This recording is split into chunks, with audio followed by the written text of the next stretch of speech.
The first customers of Q4 have received their win from Giga Berlin. Let me know if you have one, and we will look forward for more wins for private customers.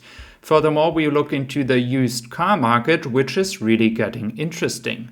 So let's start into that. I'm glad to have you back here on my channel, and we will look into the prices of the used car market. First of all, we start in Germany. So we have the Model Y long range, and I do think it is still way too high, the price. But again, the demand is out there, so they can really ask for that prices. These are Model Y long range from 2021 and even one from 2022. Again, these are not performance one, those are actually long range versions. So the price is pretty big, but again, I think demand is there and people will eventually buy those cars. Now looking into the Model 3, we have actually pretty fair prices here. But again, there is one in the middle that has already 120,000 kilometers from 2019. Those could be cars that Tesla has in store as they are having the leasing ending, and now they get the car back and they try to sell it online. It can also be the new functionality that Tesla is actually buying cars from customers and now putting them online. Now for the US, it's even more interesting as the FSD package is inside and the prices are way lower. Again, I do assume that these prices are without any taxes. So it is pretty obvious that the prices are still lower than the current price on the website. Let me know if you would buy a used car for a lower price with the FSD package, despite having already some good mileage on it. Now for the seats in the back, we have an update. I mentioned that yesterday, and now we see the first footages. We clearly see the first cars being delivered with the bigger seat by 30 millimeters. So again, I do find that very nice looking. What do you think? Now, the other thing was the emergency lock. On the left side, you have the old design. On the right side, you have the new design. You can still put a cover on it inside the store. Many people are buying that product if you have, for example, sweets or drinks that you don't make everything dirty. You can still put that on top, so it shouldn't be any issue, but it is just more visible where you can get the emergency opening if there's no possibility to do so because you don't have electricity or energy at all. Now, when we look into the carriers, I must honestly say that those updates I just talked about are for cars that are produced from the 15th of October on.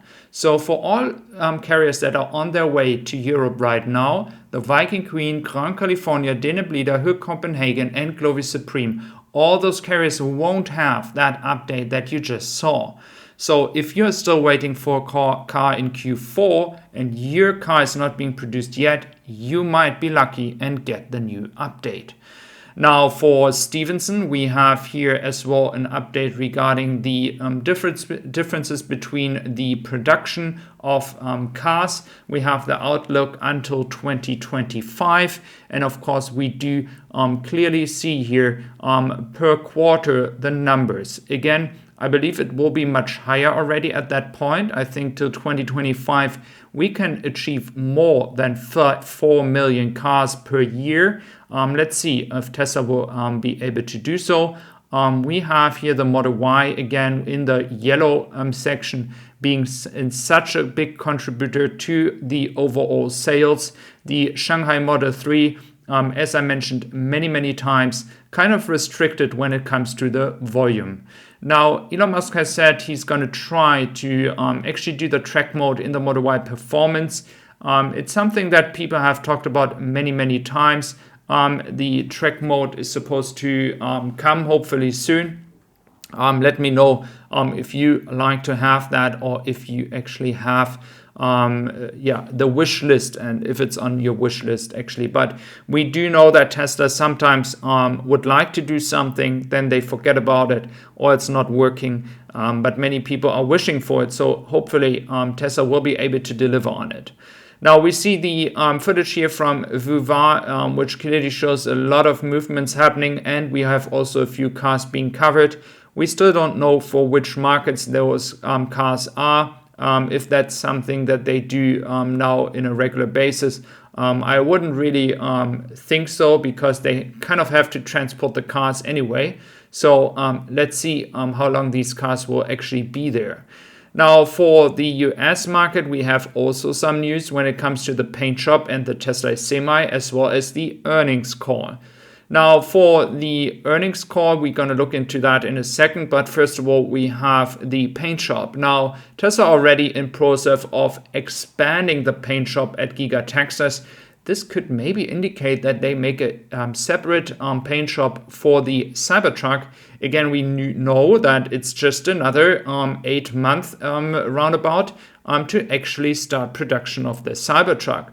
And if that is really the case, then they would have to start with the paint shop and the production line soon to establish everything to be sure that the production is going according to plan.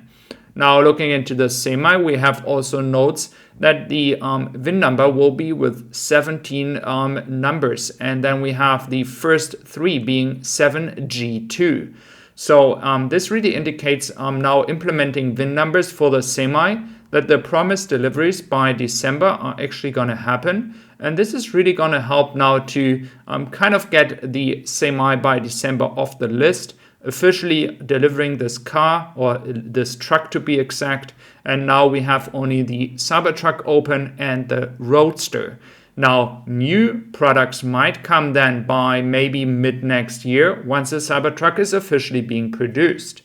Now, looking into the earnings call, we have different opinions of what questions should be asked.